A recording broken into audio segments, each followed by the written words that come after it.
Général Jean-Pierre Mess, bonsoir. Bonsoir. Vous êtes donc le président de la Fondation du service militaire adapté. La Fondation intervient dans la continuité du RSMA. Pourquoi? Parce qu'il y a une réflexion au sein du service militaire adapté, du commandement du service militaire adapté, pour poursuivre l'action que mènent les régiments depuis de nombreuses années maintenant au profit de la jeunesse ultramarine. Et cette réflexion aboutit à la création de cette fondation. Alors, il s'agit en fait de toucher un public un peu plus large, des jeunes de 15 à 30 ans, de toucher un public parfois qui ne peut pas aller au SMA pour des raisons d'aptitude médicale, par exemple.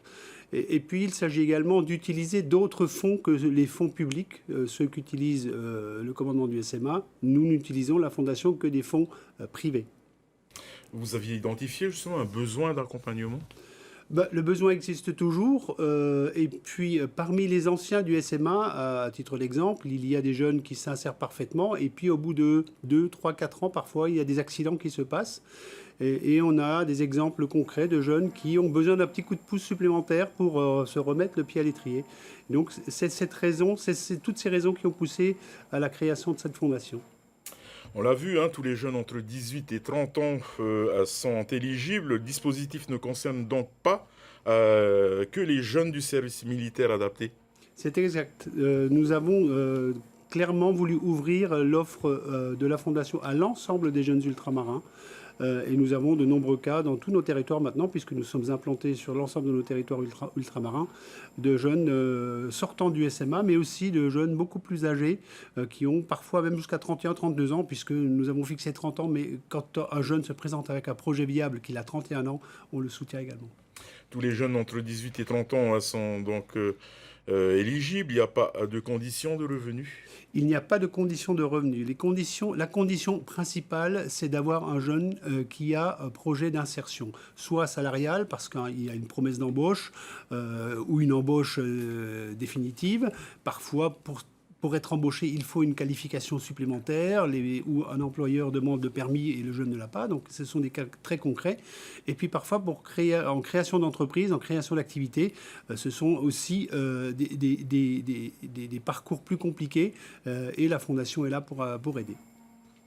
Vous travaillez avec un certain nombre d'entreprises partenaires. Comment elles interviennent donc concrètement?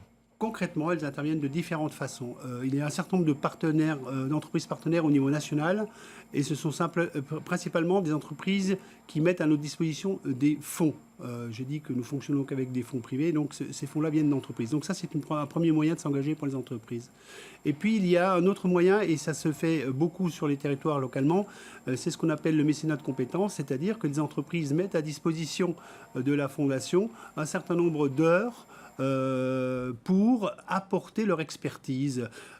Quand un jeune veut créer son activité, nous avons ici une filière spécifique en Polynésie qui est de la création ou de la reprise d'activité pour des jeunes. Le simple fait de rencontrer un entrepreneur, parfois, ça peut aider à structurer le projet. On est bien sur des fonds privés. Vous parlez de mécénat financier, de compétences ou de confiance. Comment ça marche? Oh, ça marche de manière extrêmement simple. Nous avons établi dans chaque territoire, et c'est le cas ici à la Polynésie, vous l'avez vu dans le reportage, nous avons établi une association. Elle est portée par un salarié local, Alexandra, que vous avez pu voir. Et donc un jeune qui a un projet s'adresse à l'association de la Fondation, on l'aide à structurer son projet, on l'analyse bien, on sait exactement ce qu'il faut faire, ce dont il y a besoin. Il est ensuite présenté au comité exécutif de la Fondation qui se réunit tous les 3 mois. Et ensuite, une fois que le projet est validé par le COMEX, l'association locale suit le projet et fait en sorte qu'il aboutisse. Vous pouvez intervenir en renfort également sur le financement d'un logement ou l'acquisition d'un véhicule, par exemple? Alors, vous avez entendu aussi tout à l'heure dans le reportage, Alexandra a détaillé nos 4 programmes d'action. Et effectivement, le premier programme, c'est le logement. Alors, nous ne cherchons pas le logement, c'est le jeune qui cherche son logement, mais nous intervenons ensuite pour, par exemple, payer la caution ou le premier loyer de logement. Et puis, un jeune qui s'installe pour la première fois, pour lui acheter ou lui permettre d'acheter le mobilier nécessaire pour s'installer. Ça évite que le jeune commence sa vie active dans le rouge tout de suite. Et c'est quand même une très très bonne garantie.